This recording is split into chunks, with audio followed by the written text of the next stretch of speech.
you know that Bob was missing his eye. He only had one eye. And it's very important to know that, because I think it informed, it was the first loss he had. And it informs everything. And I'll tell you how he lost his eye. He was 4 or 5 years old. He was driving with his father in a Model A Ford in Boston, where he was from.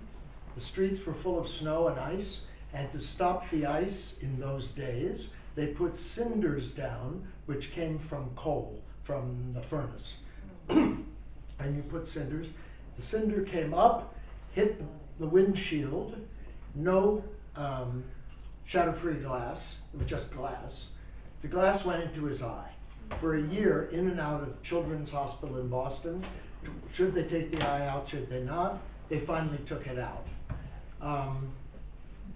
He lived with a false eye till he was in the American Field Service in, that's the Quaker organization, in India during the Second World War, and the servant, he put it every night into a glass of water to keep it moist.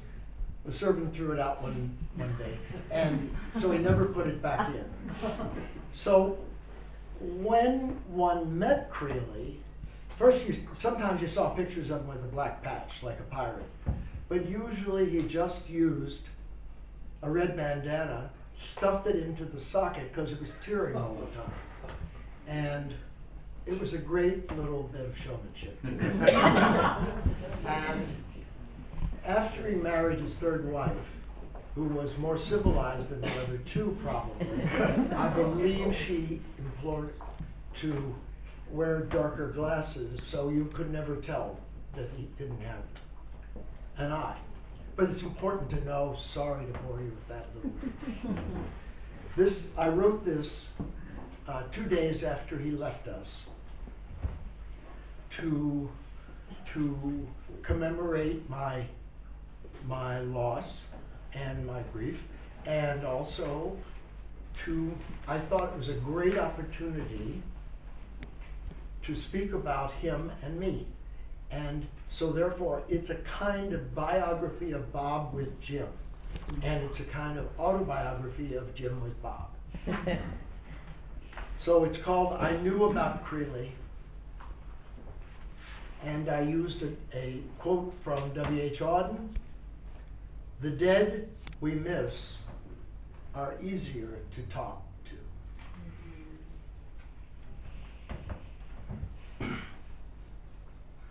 I knew about Creeley before I laid my eyes on him. In my 20s, I'd read some anthologies that printed his spare words. Sometimes I was puzzled. Sometimes he struck with his arrows. In 1965, I met the painter R.B. Kitaj in New York. He and I spoke about Creeley's poetry. Actually, we just spoke of our respect for him. I never ever spoke about poetry with Kitaj in a poetic way. Maybe he had never read any and just collected poets' names to use as he built his persona in the world. Creeley, Duncan, Olson, Wieners, good names actually, just as themselves names. I believe he was comforted by just being able to say them.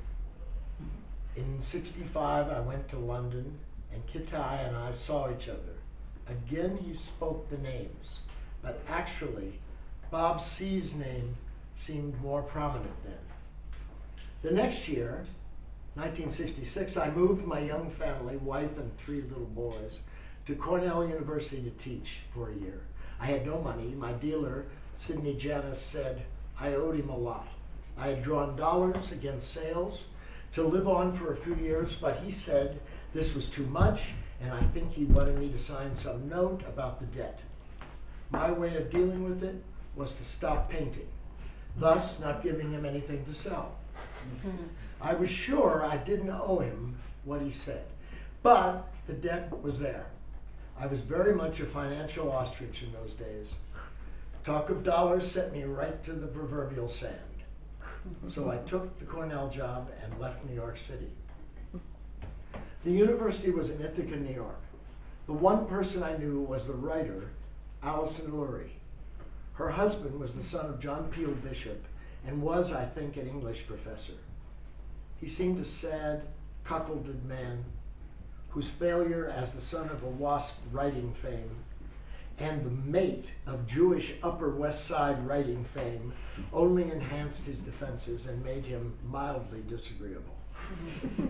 In the first part of the winter term, Alison, who I had known as one of the many girlfriends of my friend and champion Alan Solomon, invited my wife and I to a dinner party for her house guest, Robert Creeley, and his wife, Bobby Louise Hawkins.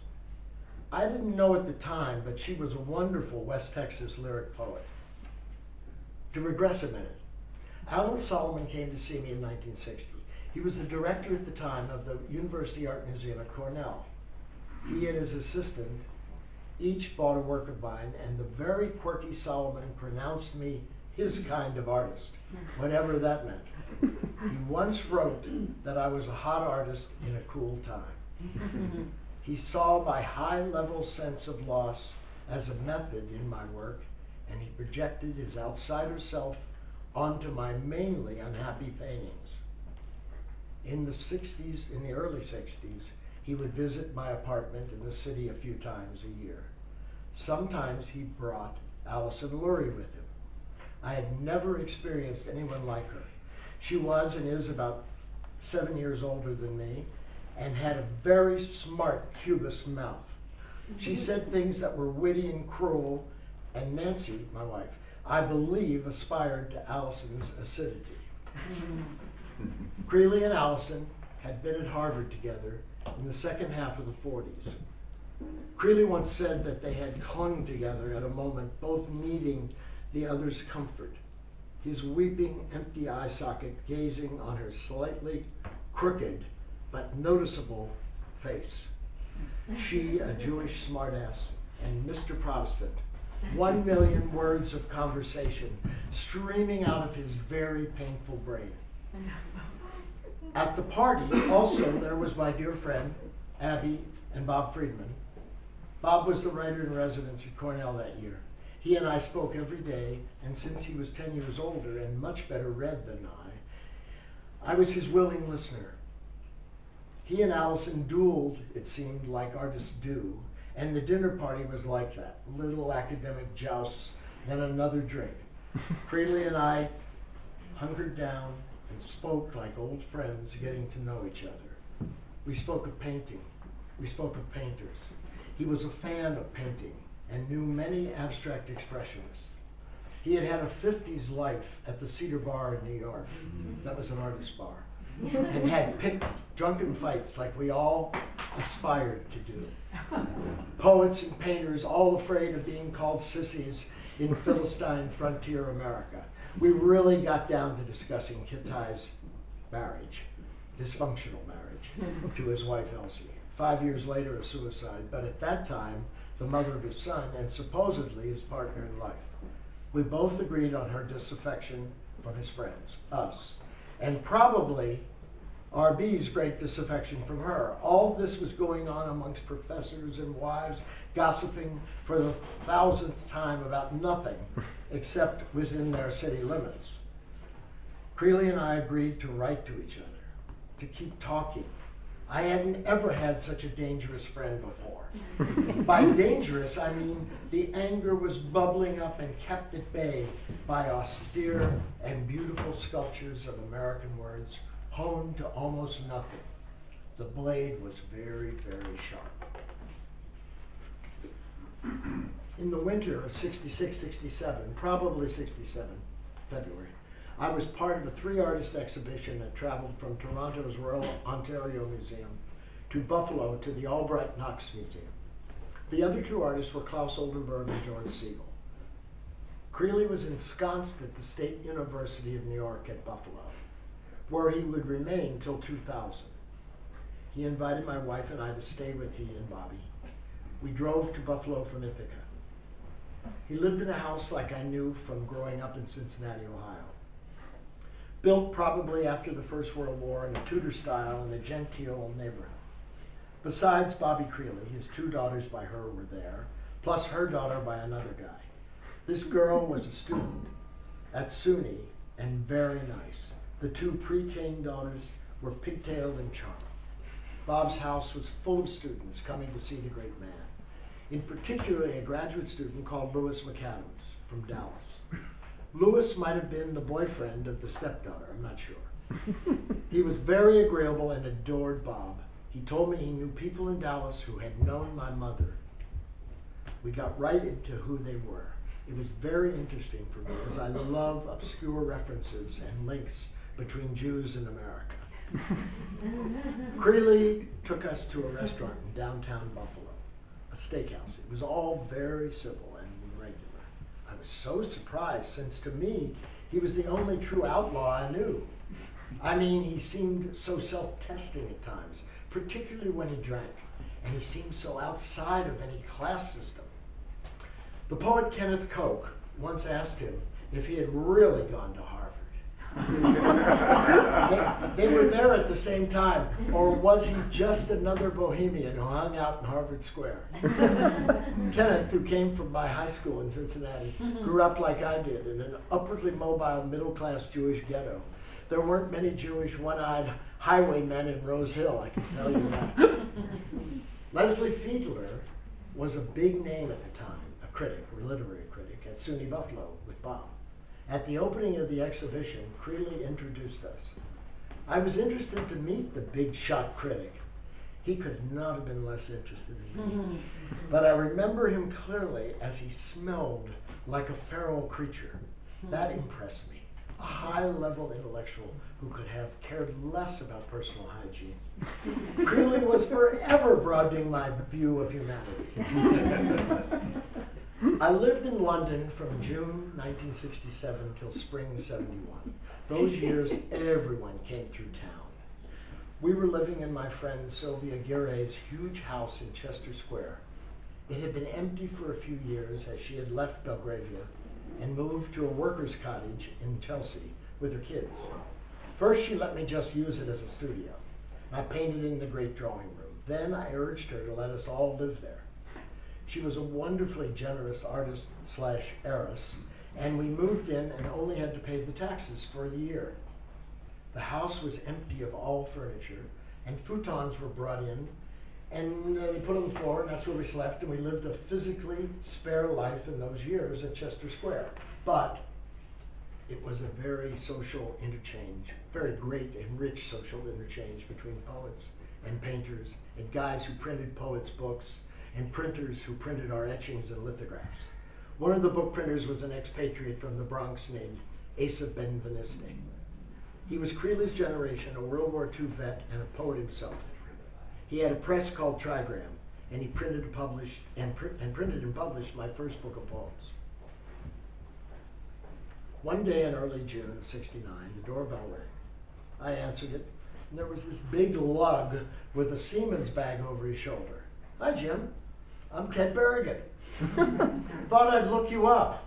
I just got to town. Can I stay with you? Berrigan moved in for the summer. He tried to fuck the nanny. He took all our pills. Antacid, birth control, anything. Always washing it down with a Pepsi. He shoplifted his birthday present for me from my bookseller, John Sandro. It was a book of poems by Senghor. He rented cars in my name and wrecked them, and he taught me a lot about putting words together. That summer, there was a huge poetry convocation at the Royal Festival Hall. Auden read, and Anthony hacked, and then Creeley came out to read.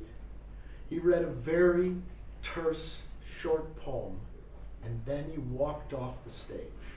The place went nuts, and everyone wanted more and wanted him back.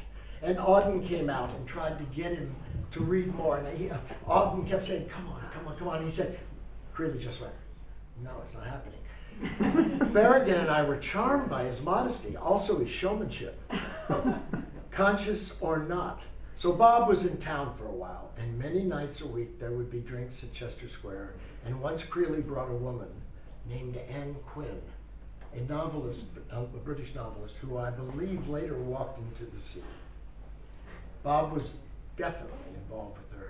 She was with him, both very cool and in pain. That summer, Berrigan and I were asked to give a reading at the Arts Lab in Soho. It was a space for art run by a guy called Jim Haynes. He had been in the US Navy, stationed in Scotland, and never left the UK. It was also rumored he was CIA. Anyhow, Ted and I went down to the reading. I'd never read in public before, so I was plenty nervous. Berrigan was high, so he wasn't. Lots of friends came. Kittai brought my dear friend Claire Peplow, who he was trying to get into bed. Robert Creeley was in the audience. When it was over, he told me, and he was charmed to find that I was a poet. It was very important to me. Creeley and I had been speaking for years about collaborating on how to and what the subject could be exactly.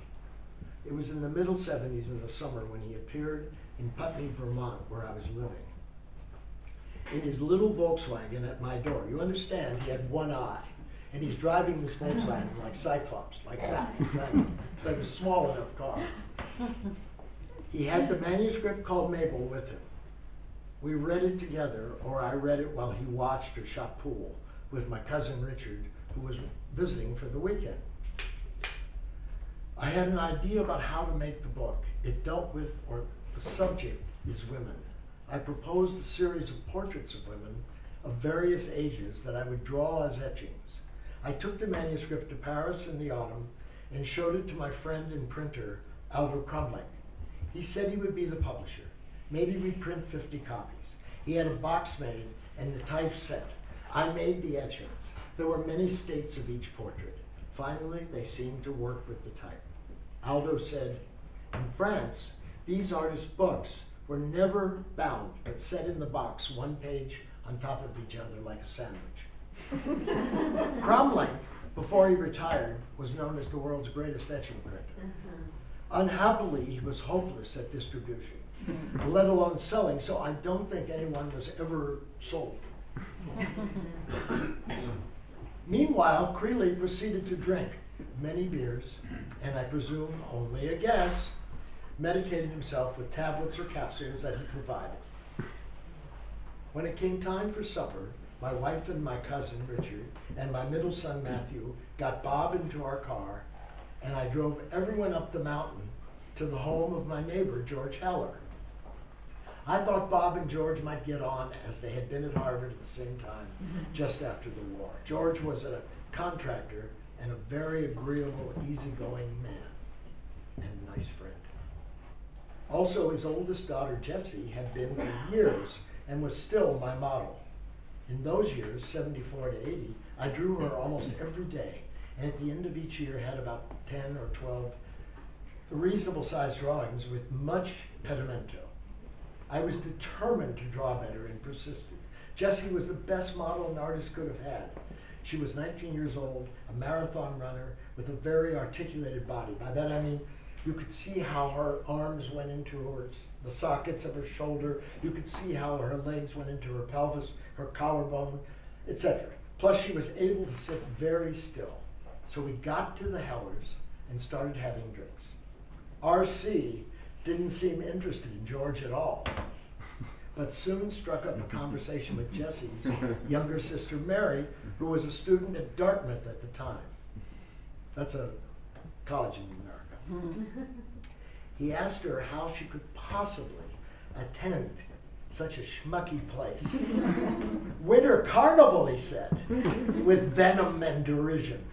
Mary, who I never once suspected was very poetic or had a sense of humor, told him to go fuck himself, as she loved it.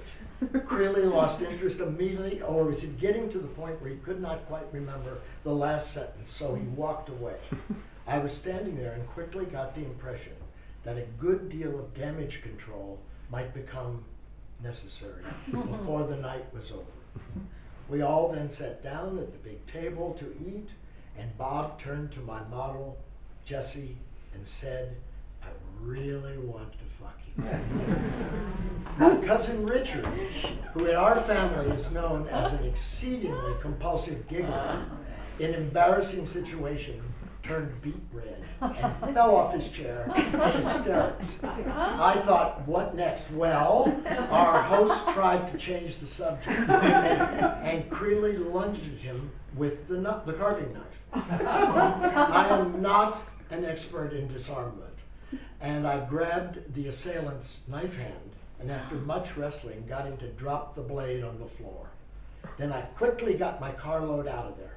I drove down Putney Mountain, a bad dirt road, with Creeley sitting between my wife and I and trying to wrench the wheel from me while my wife tried to restrain him. We made it back to our house. Bob got out of the car and promptly tripped on the wooden deck, hit his head right here. He got right up. My son Matthew later said that anyone else would have been dead from the fall, and asked Matthew, who was 13 at the time, if he could score some grass off him. I told Matt to go to bed. My wife and I went upstairs to our bedroom and locked the door. My cousin told me in the morning that he and Bob shot pool for a long time, then Richard went to bed. When we all assembled in the kitchen the next morning for breakfast, there was no sign of the poet. I went about my daily artistic business for a bit and returned from my studio for a mid-morning cup of tea when Bob drove up to the door with another poet called Bob Grenier.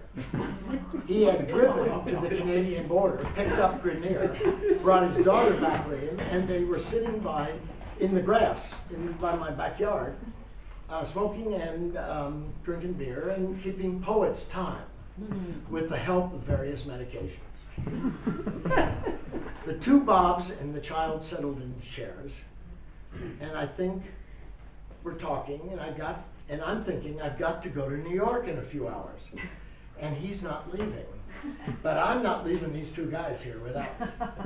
Meanwhile, Matthew, my son, has gone swimming at a pond in the woods with a friend.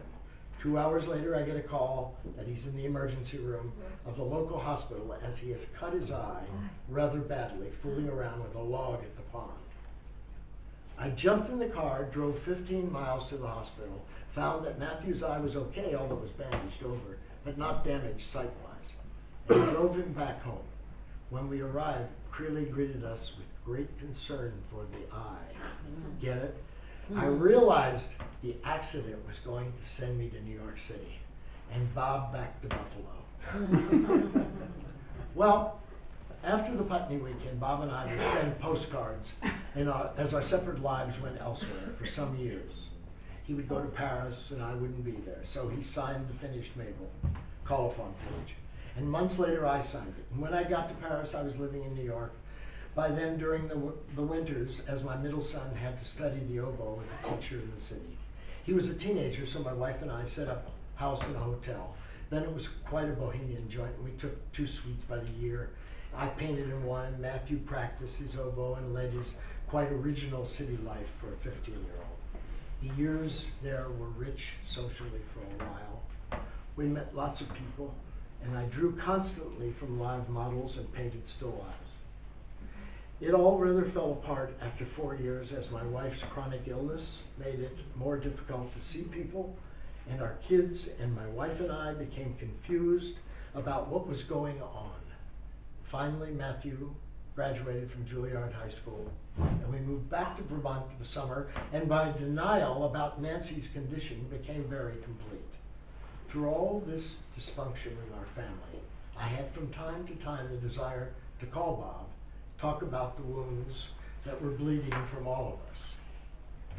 Years later, after I'd left her, I told Bob about those years and how stupid I'd been and how living in this atmosphere of lies affected us.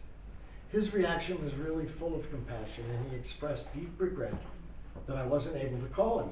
I truly believe he would have been the only one to help me see this situation clearly. After all, he had suffered real loss himself. His sense of psychic loss clung to him like a halo. Of course, that's hindsight, and my denial made the phone call impossible. I loved his reaction. I knew I would have that from him. With all my friends, his ear was the only one I trusted to receive my information and then to know that and digest it with his compassion that way. I got a long letter from him later on, in the 80s, about 87, telling me that Asa Ben Viniski, that was the poet who published my work, had his leg amputated. Creeley was into body parts going. Would I write to him? Would I write to Asa? Asa was a poet from the Bronx, who I said lived in Europe after World War II. He was affiliated with the magazine Merlin and was thought to have been the guy who greeted James Baldwin at Orly when he came to Europe. Asa eventually went to London and set up his print shop, and he was typesetter and designer with his stepson. And he and I had a great time in the late 60s. Then I lost him. He often spoke of his life before the war in the Bronx, Asa. Until he was 6 years old, he only spoke Ladino. That's the Sephardic equivalent of Ashkenazi Yiddish. I don't know how Bob learned of his illness, but he sent me Asa's response to Bob's letter of concern and sympathy for the loss of Asa's leg. Bob also knew from Buffalo an old girlfriend of Asa's, and Asa said he might have married her 40 years before. Asa wanted to find me. Creeley, as usual, because of his vast network of friends and people he could talk to all over the world, as was his wont, hooked us up. I sent Asa a monograph that had come out about my work, and he sent me the long saga of his life since I had seen him 16 years before. He sent photos of himself on a bridge in Yorkshire with his girlfriend and a book of poems, a new book of poems. His beaming oriental face had not changed, only just had one leg. We wrote to one another a few times, then he died. Creeley also gave me this news. I left my first wife of 40 years in the winter of 97, 98. Diana Mitchner and I wanted to be in the clear air. I had lived with so many secrets and lies for so long, I actually felt like I weighed less. In the spring of 98, we went to hear Bob read at St. Mark's Church. The next autumn, I heard him read in Paris in the Passage Vivien. Diana was teaching in America, and I was alone for a couple of weeks. Creeley was like the loyal, philosophical brother one dreams of having.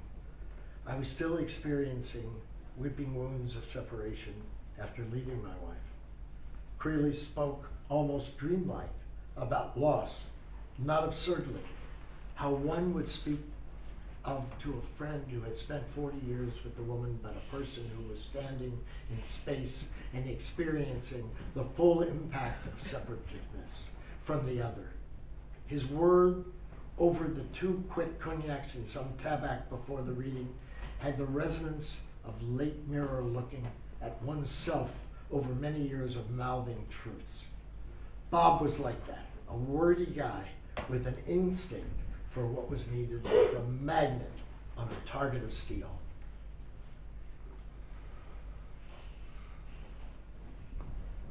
The New York poet Vincent Katz phoned to say Creeley was dying of lung cancer, emphysema, something bronchial, pulmonary, etc. It was all over the internet, he said. He and Penelope were in Marfa at a foundation, a place to be quiet and work. Vincent gave me his address. We faxed him. We were thinking of him.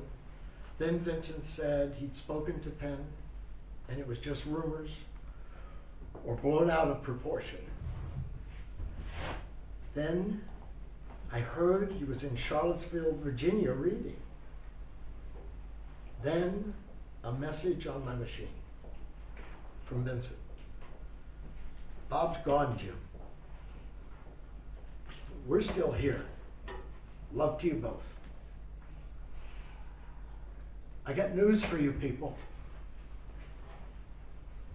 Life after and without Creeley sucks. The work from recent years soared for me in its knowledge of what it means and has meant to be human in real life.